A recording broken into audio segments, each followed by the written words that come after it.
There's a quote by Epictetus that says, "No man is free who is not master of himself." Think about that for a second, because here's the truth. Most people are not free.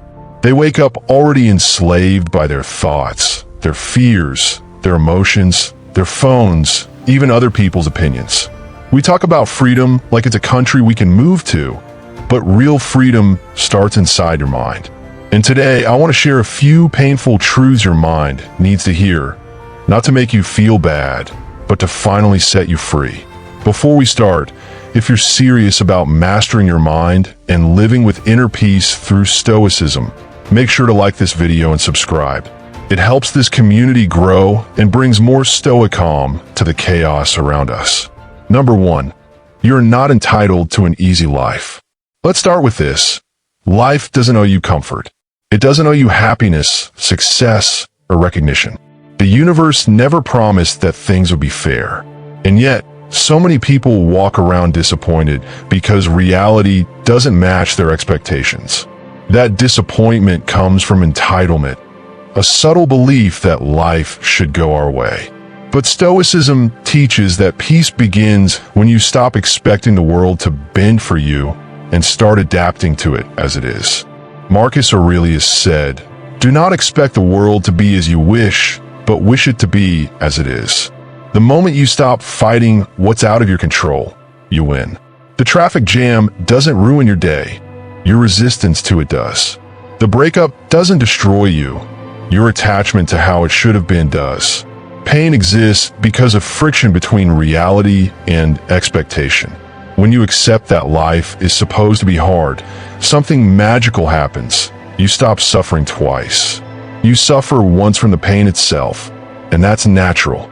But you don't add the second layer, the emotional drama, the why me narrative.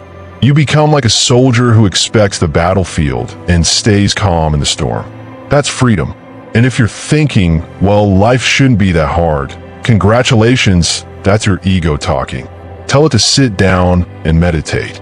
Number 2, no one is coming to save you. This is one of the hardest truths to accept, but also one of the most freeing.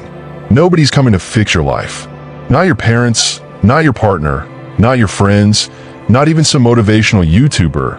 Yeah, that includes me. The day you realize this is the day you reclaim your power. Because as long as you're waiting for rescue, you're giving away control. Seneca said, "The wise man looks to himself for help. The fool looks to others." Stoicism isn't about depending on luck. It's about becoming your own anchor when the world shakes. You can't control who hurts you, but you can control how long you let them rent space in your head. You can't control how unfair life seems, but you can control whether you'll sit and complain or stand and build. Most people spend their lives waiting for motivation, for clarity, for the right time. But here's the thing, the right time doesn't exist. The right time is when you decide.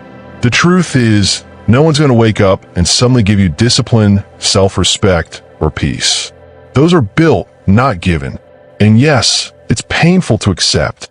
It means you can't play the victim anymore. But let's be honest, being the hero of your own life is way cooler anyway. Number 3, your emotions lie more than they tell the truth. You ever notice how your emotions can convince you of things that aren't real? You feel rejected, and suddenly you think you're worthless. You fail once, and your mind whispers, "You're not good enough." That's not truth, that's just noise. The Stoics understood this better than anyone. They knew that emotions are like weather, intense, unpredictable, and temporary.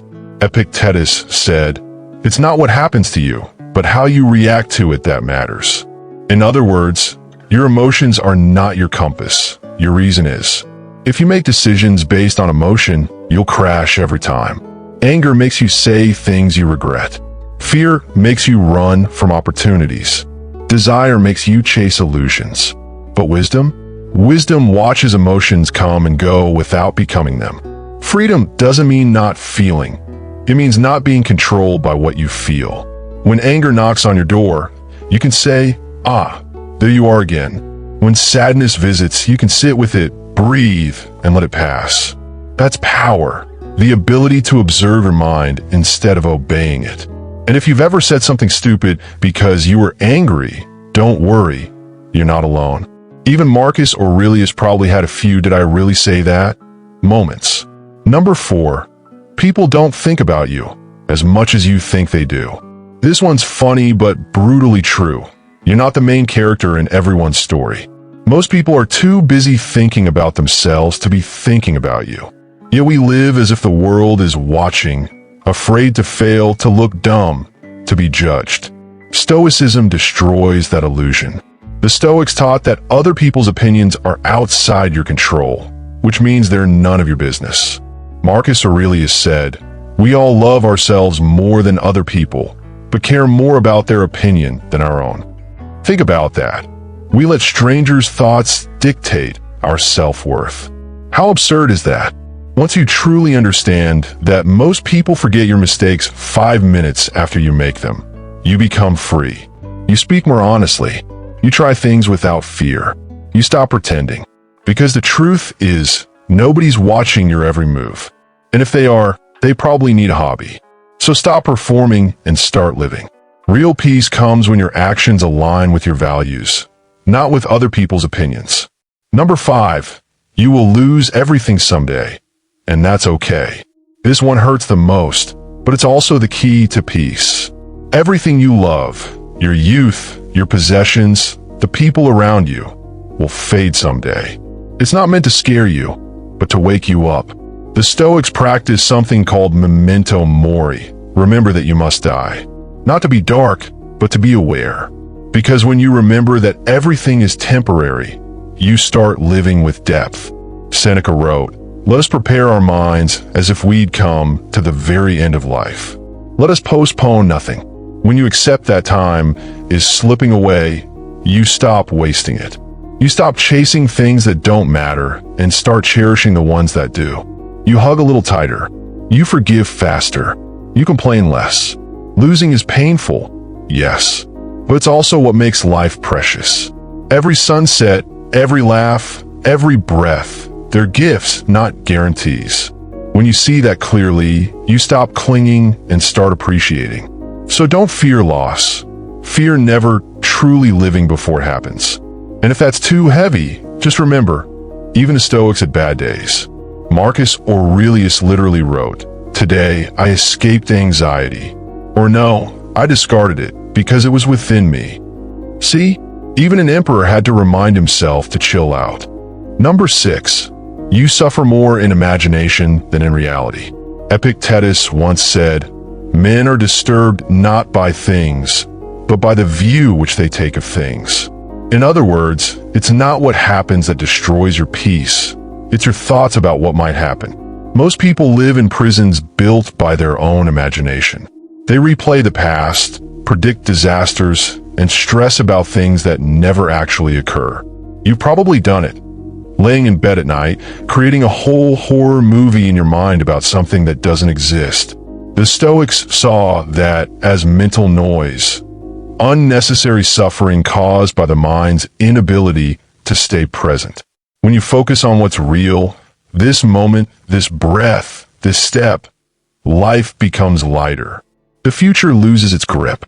Because worry doesn't prevent tomorrow's pain, it only steals today's peace.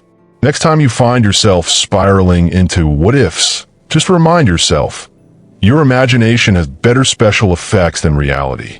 Calm down, you're not in a movie.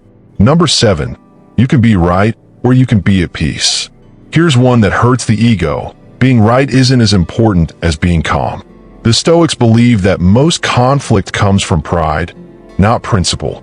We argue, defend, and try to prove others wrong because we're attached to our opinions. But a wise person doesn't need to win every argument. Marcus Aurelius wrote, "You always own the option of having no opinion." That's not weakness, that's strength. Imagine the freedom of not needing to react to every comment, to not take everything personally, to not waste energy trying to change minds that are closed. Sometimes peace is more valuable than proving a point.